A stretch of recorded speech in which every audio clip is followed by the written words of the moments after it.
कई बार ऐसा पाया गया है कि अगर किसी का आईक्यू कम है, जैसे कि 100 है, जो कि एक एवरेज आईक्यू माना जाता है, they are boss of someone who has 160 IQ और they are running the business.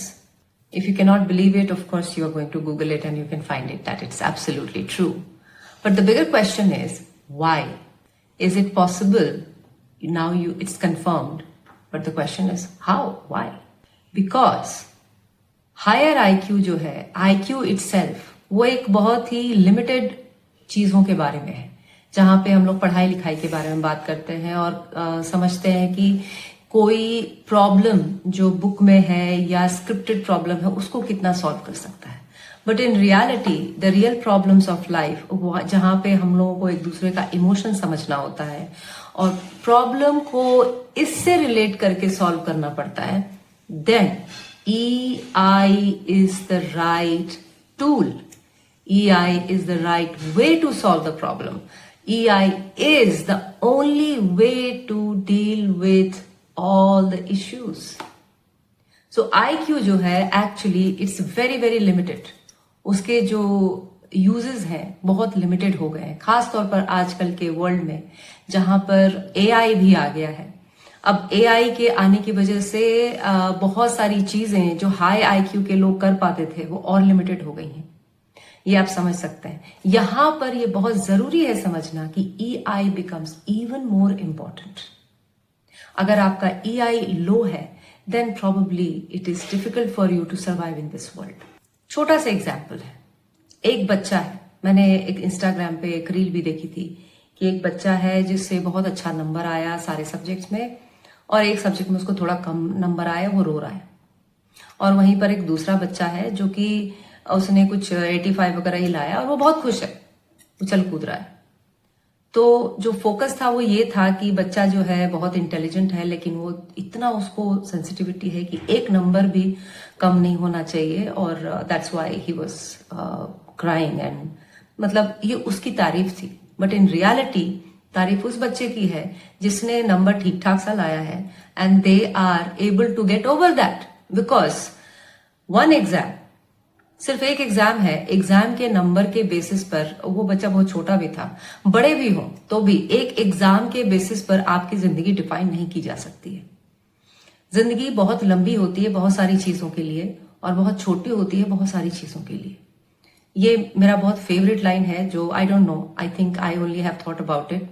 लेकिन अगर आप सोच के देखिए, number, scores, high IQ, high achievements, ये सब बहुत शॉर्ट टर्म गोल्स होते हैं लाइफ के।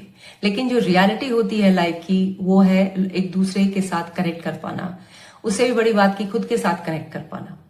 तो ये सारी चीजें ज्यादा बहुत ज्यादा इंपॉर्टेंट है instead of having high IQ और ऐसी चीजों के लिए क्रिप करना, परेशान होना जो शायद उतनी मैटर नहीं करेंगी इन द लॉन्ग रन।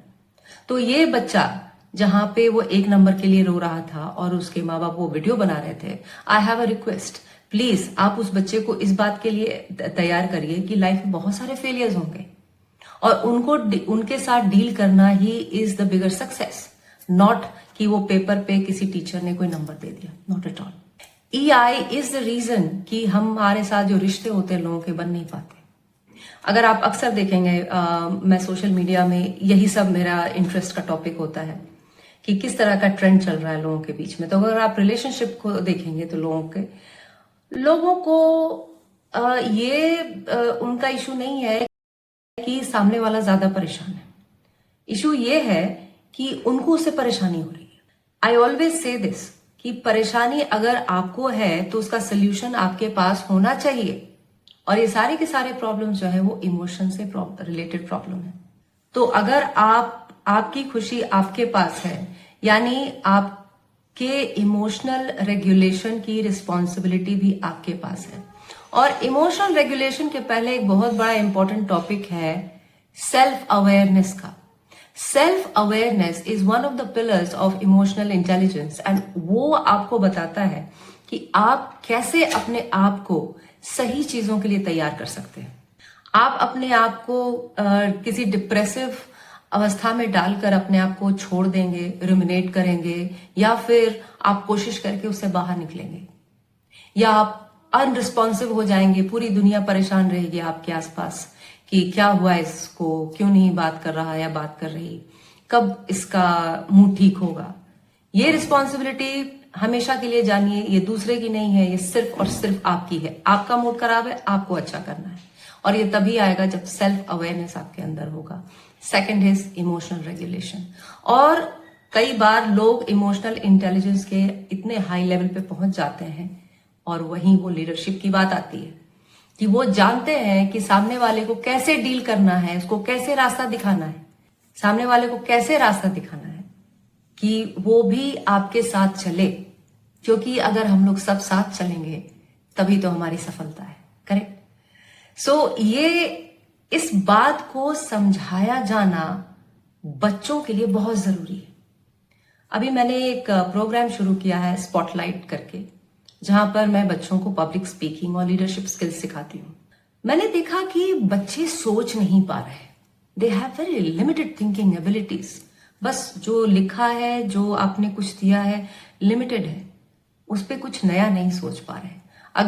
अगर आप ये कहें तो फिर क्या हुआ, सब तो ऐसे ही करते हैं, नहीं। सवाल ये नहीं है कि सब क्या करते हैं, सवाल ये है कि आप क्या करते हैं और आप क्या सिखा पा रहे हैं एज अ पेरेंट। जैसे अगर आप ये सोचिए कि अगर साइंटिस्ट्स भी यही करते, यानी सिर्फ वो अपनी सोच के साथ रहते, डू यू थिंक वो साइंटिस्ट बनते? आखिर न्यूटन ने सोचा तो था ना, जब उनके सर पे सेब गिरा, कि ये सेब मेरे सर पे गिरा क्यों? अगर वो नहीं सोचते तो क्या हम ग्रेविटी समझते?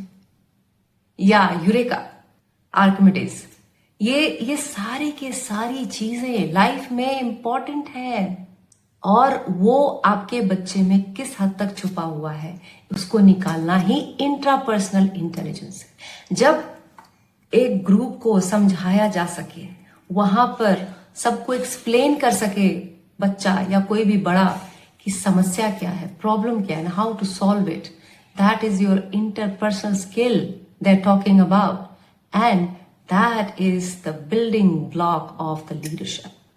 लीडरशिप कुछ और नहीं है, यही है इमोशनल इंटेलिजेंस।